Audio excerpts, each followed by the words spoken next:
Okay, so we have reached the end of the Ancient Era, beginning of the Classical Era. I just wanted to finish off on Lesko the First's death, leading the heavy infantry to attack the northern Scythian contingent of archers, which allowed me to eventually eliminate that unit. We're technically fighting 2 outdated units against 3, but we've got walls here. We may actually end up with walls in Radom. It is somewhat perplexing that Scythia has... Basically, they've been marching over... I abandoned Radom.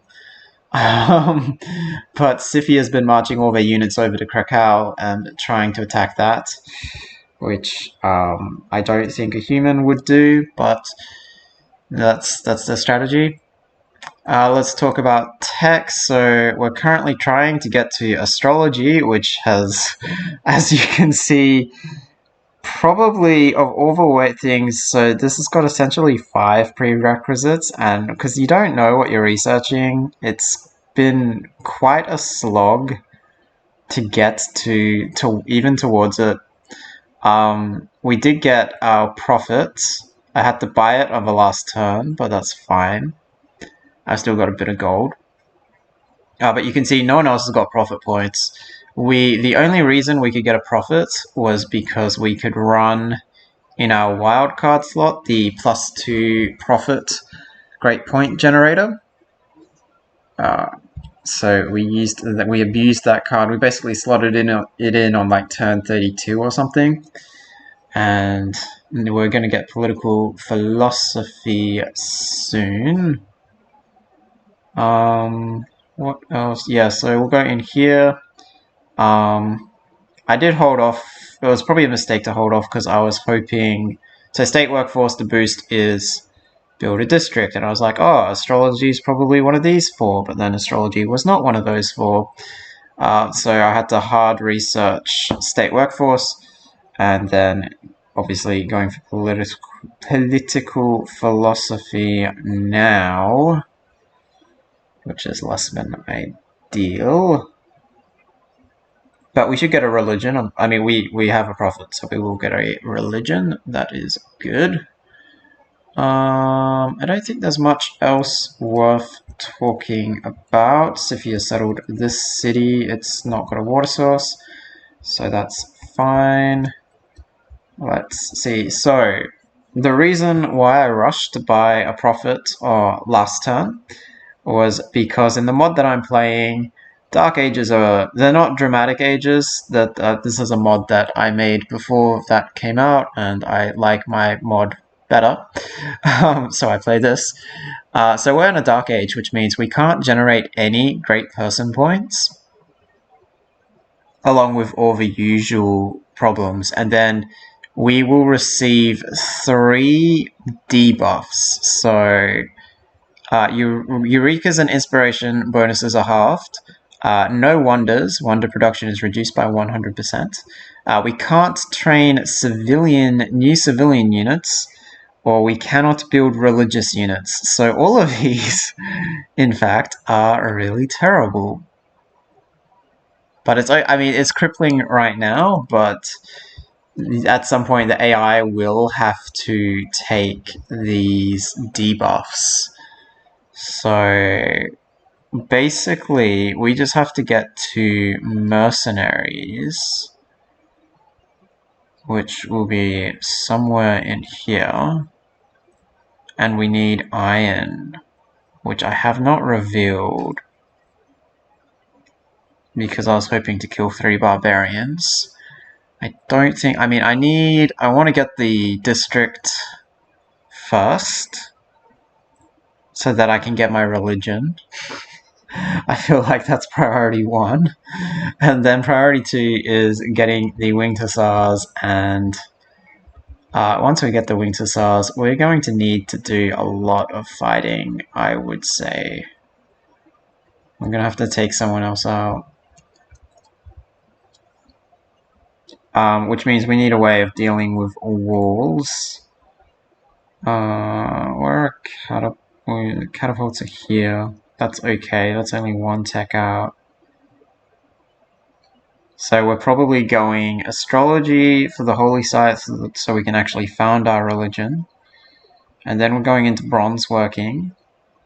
And then we're probably going for engineering, because I think that's going to be our best way of being able to take out cities. What else is worth talking about? We took Pingala because at the time I was just assuming that I was going to lose Redom. But like I said, Scythia's basically bounced all their units off Krakow. Very silly there. Okay, so we need to make a decision about this. I don't think no religious units will cripple us. It means we won't be able to, expand our religion. But I think that's fine. I think the main point is we get a religion. I don't think anyone will wipe us out. No one else has got profit points yet. So I think that's fine. I think we can risk not being able to, because sometimes the AI will take one of these bonuses and I just go in with religious units and eliminate their religion. That's a fun strategy. Cannot train civilian units. So the only city that is possible is literally this one tile. It's okay. It's not the best, but it's okay. 1, 2, 3. It would let us build an encampment on this tile, which might be useful. Because then Radom would be, if we built an encampment somewhere, maybe here or here, Radom would project a lot of power. But other than that, we've got this builder who I basically got to repair things because I assumed we would need that. We don't need wonders, so that's easy. I think we need to take free inquiry. I think that our science and our culture is incredibly poor. And that we, like 21 and 26. Jeez, how are you getting 26? I would like to know how he's getting 26 per turn.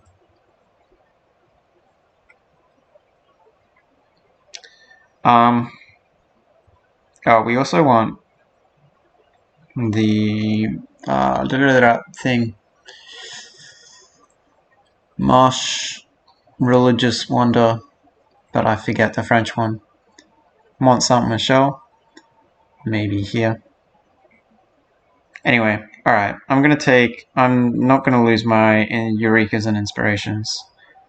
I think those are two, especially because I don't have any theatre squares or campuses. I don't have any good campus spots. So in the mod, campus, you get adjacency from rivers, geothermal fissures, and reefs. We do not have any of those three things, so none of our campuses that we build will be any good. We can catch up with trade, but that assumes we're not at war with Scythia, because our current trade routes just to Mohenjo-Daro, because that's literally the only route that would be safe.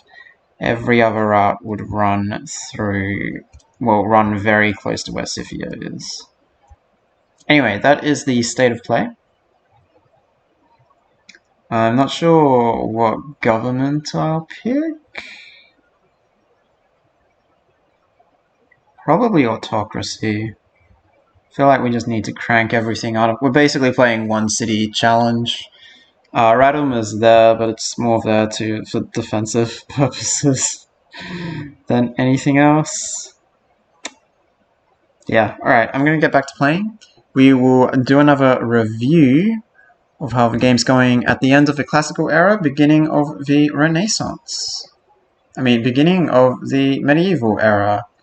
I haven't modded out the medieval era, fortunately. In my opinion, I think the game is missing an era.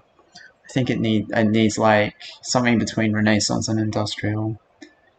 Anyway, so it is early in the Classical era, and it is the time of Boleslaw I, also known as Boleslaw the Brave. Now, Boleslaw, so in this period of history, Poland is still considered just the two cities of Krakow and Radom. However, no real, like, the two cities had not really been united. They were sort of united culturally with similar pantheon beliefs in the believing in the god of the open sky, as differentiated from the Scythians, who had a creation myth centered around a big bang. So Boleslaw originally was one of many varying claimants to the throne to be able to claim all of Poland. Most of these claimants would claim descent from Wanda, who you may remember from earlier in Polish history. Boleslaw managed to maneuver his way politically to become the sole ruler, so he took people with lesser claims than his and said, I will recognize your claim if you recognize like mine. So he gave out a lot of like feudal sort of titles and things, and managed to consolidate all of his power.